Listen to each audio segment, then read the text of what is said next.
Hello, and welcome to Heartstock Radio. I'm your host, Carol Murphy.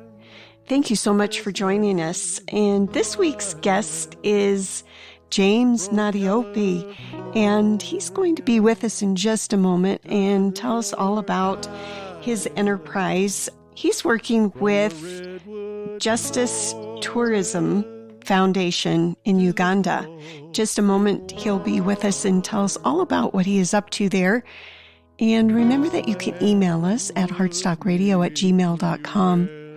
I'm Carol Murphy, your host, and Daniel Hogan is in the studio. In just a moment, we will be right back with James Nadiope.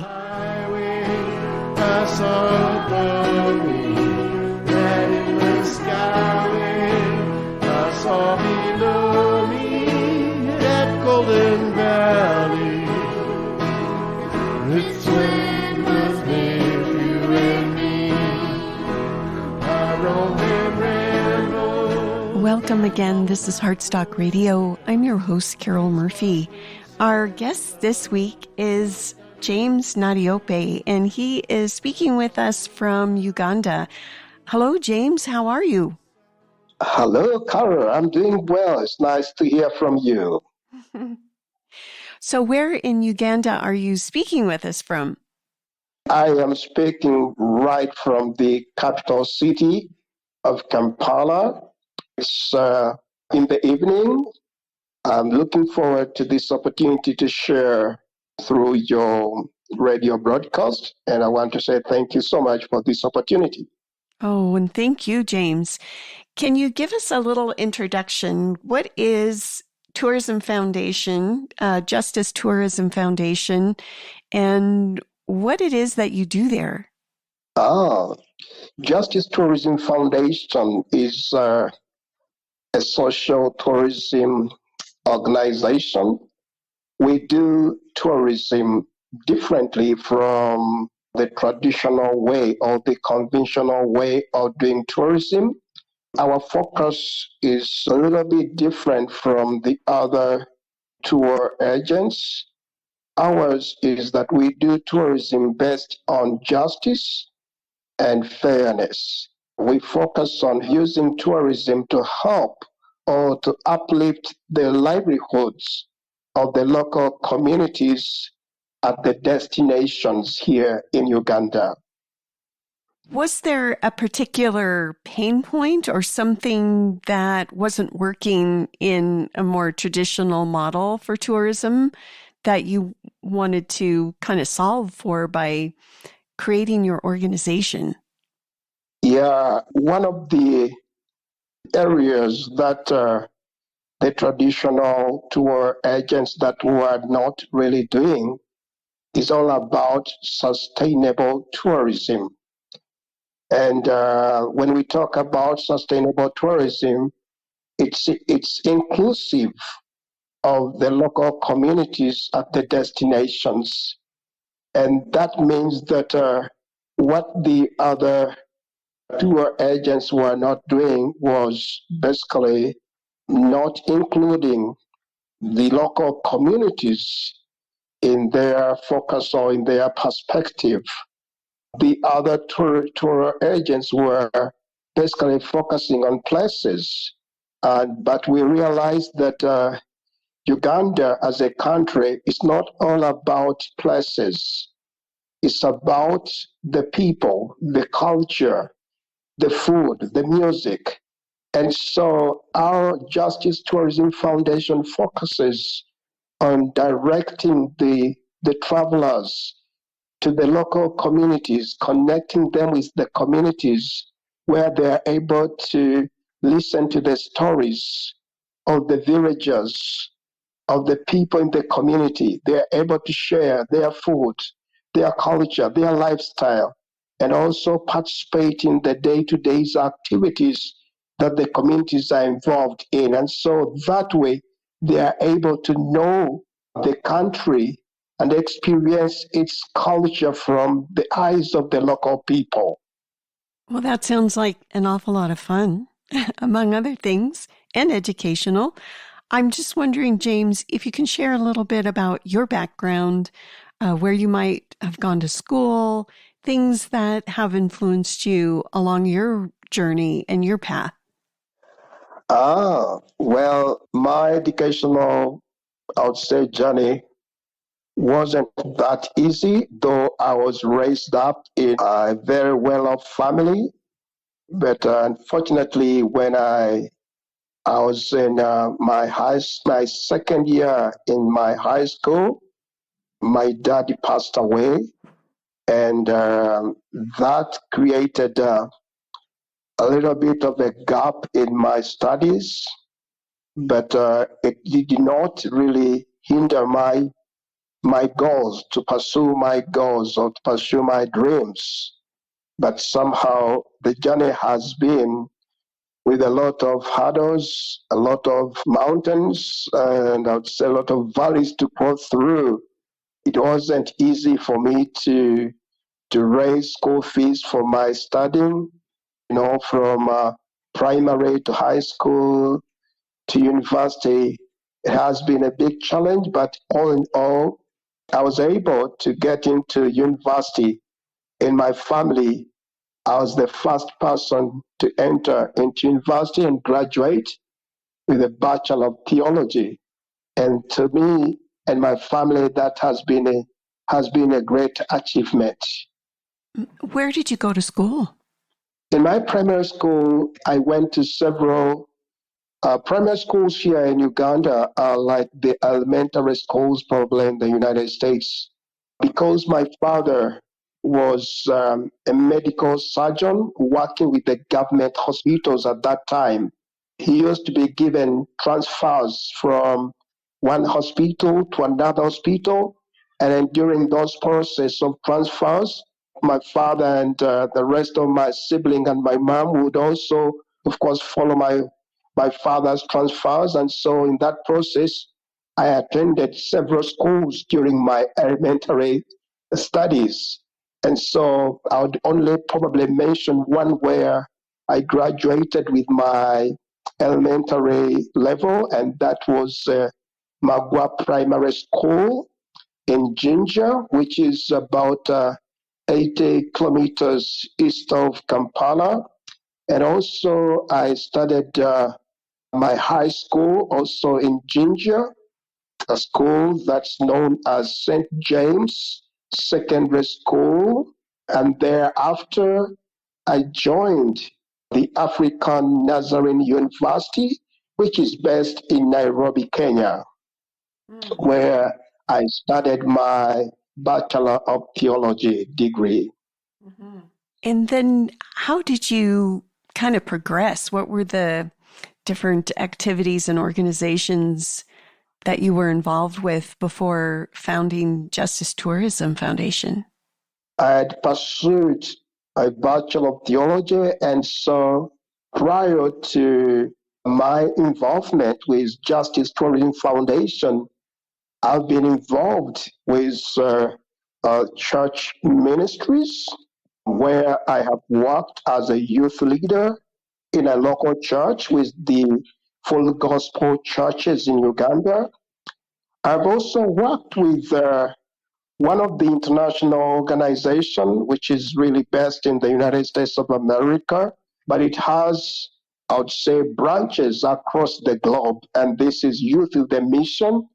And so I worked with Youth with the Mission as a missionary in Kenya, and thereafter I was able to continue with some other social activities within the communities, both in Kenya and in Uganda.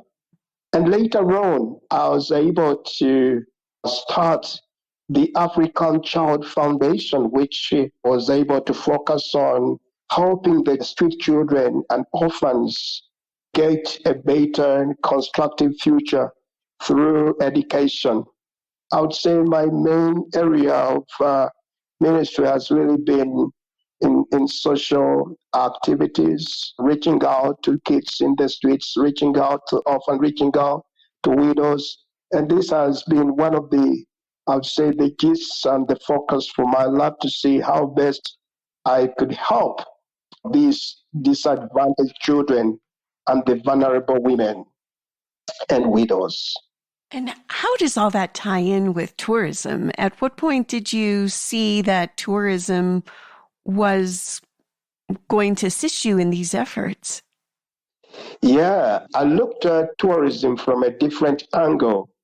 The tourism that I am doing is quite different from the traditional, conventional tourism. I looked at tourism from the angle of transformation.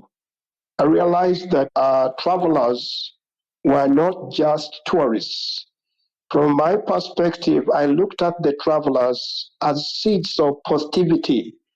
I looked at every traveler, if they're coming into Uganda, then with their funds, that money could be utilized to uplift communities.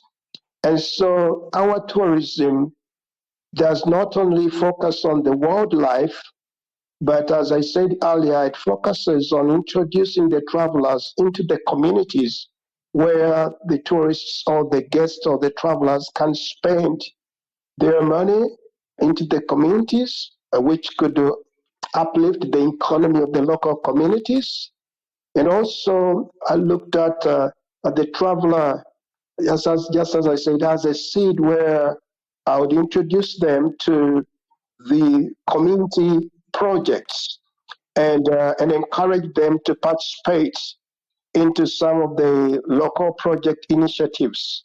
And this has been one of the focuses for our tourism activities. And so it's quite different from the other traditional. We are seeing the travelers as guests. We are looking at them as seeds that could help impact the communities in Uganda at the destinations. And you mentioned that you went to school in Kenya. Did I get that right? What was that like? Yes. Was that Yes. a bit of a cultural shock for you? What did you experience when you went to another country? Kenya, I'd say Kenya and Uganda and Tanzania, Burundi and Rwanda, the East African countries, almost similar. But of course, we all have different cultural backgrounds. My living in Kenya wasn't that much as a shock because in Kenya, they use English as one of their official language, and also they use Kiswahili, which was almost a similar language that we speak in Uganda, English and Kiswahili. And the food is similar, the music is all similar. So it wasn't quite as a big shock to me.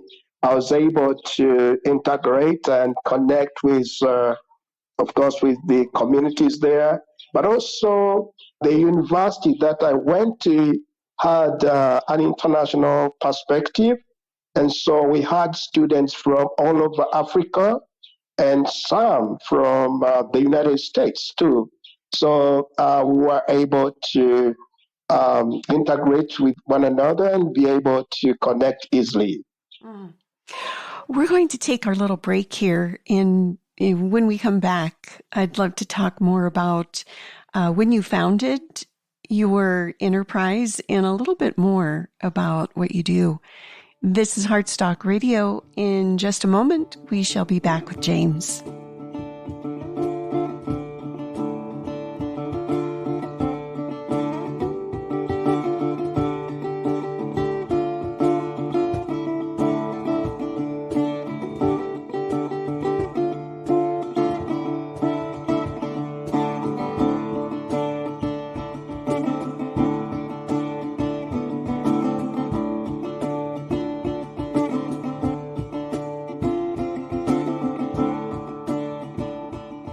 Welcome back. This is Heartstock Radio. I'm your host, Carol Murphy.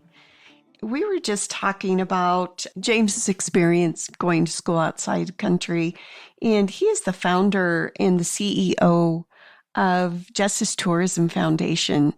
So let's dig a little deeper into all of that, James. When did you found Justice Tourism, and did you have any co-founders or folks helping you with that? I've had similar questions before from other people asking me the same thing. How did you come about with Justice Tourism Foundation? What is it all about? And the name itself, the brand itself, just as it's all about justice. It's about fairness. It's about ethics. The idea ran through my mind, and I realized that the other tour companies weren't really doing justice.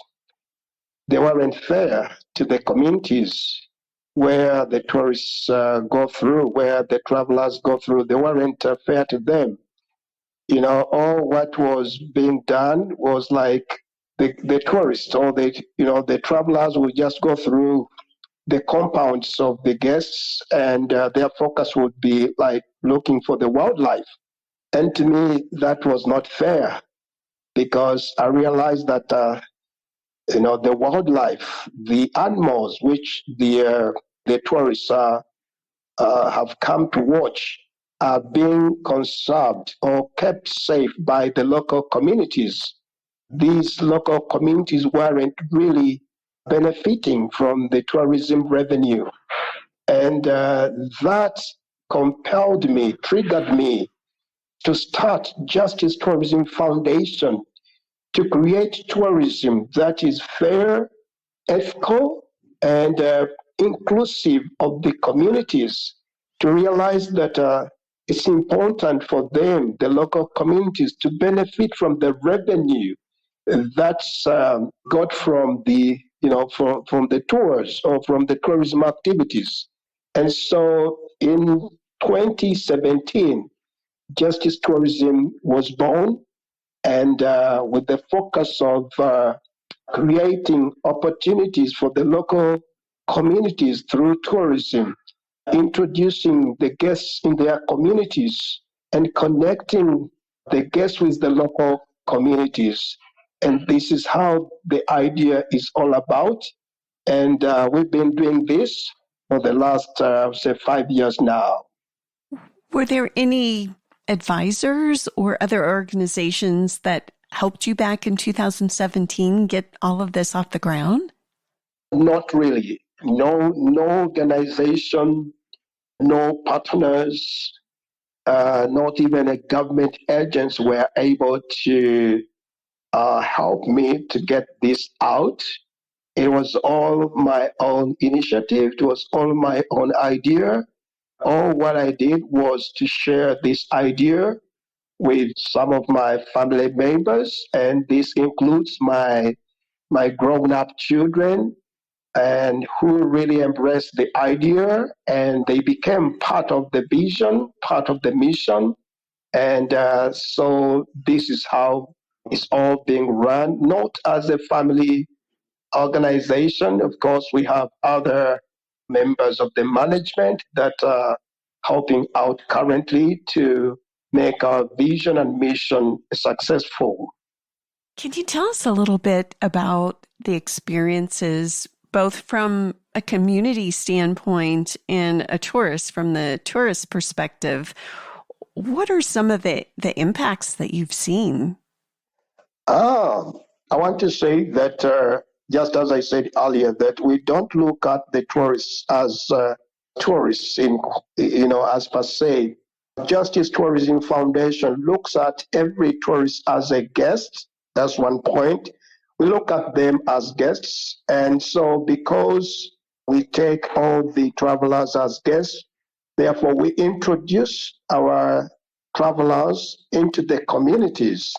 The communities very much open, and they are able to share their day-to-day lifestyle with the guests. They are able to participate in the day's activities like farming, harvesting crops, picking tea, or cooking together with the local community. So these are some of the impacts that the guests have had on the community, but also we've been able, through the guests' support, to provide or to initiate or to construct wells that provide clean water for the communities. And as currently, Justice Tourism Foundation is working alongside the Kivale National Park, where there has been human and wildlife conflicts. The wildlife have been coming out of their protected areas, and so they cross over and they come into the gardens of the local communities and destroy these gardens.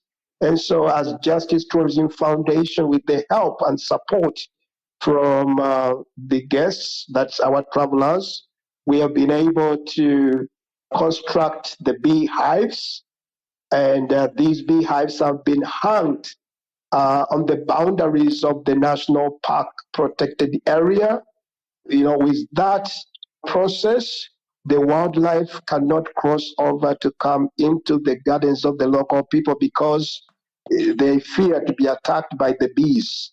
And so this is one of the impacts that we've been able to make within the communities that we are working with around the Kivale National Park in the western part of Uganda. We've been also able to initiate what we would call the village banks for the rural women within the area of Kivale National Park.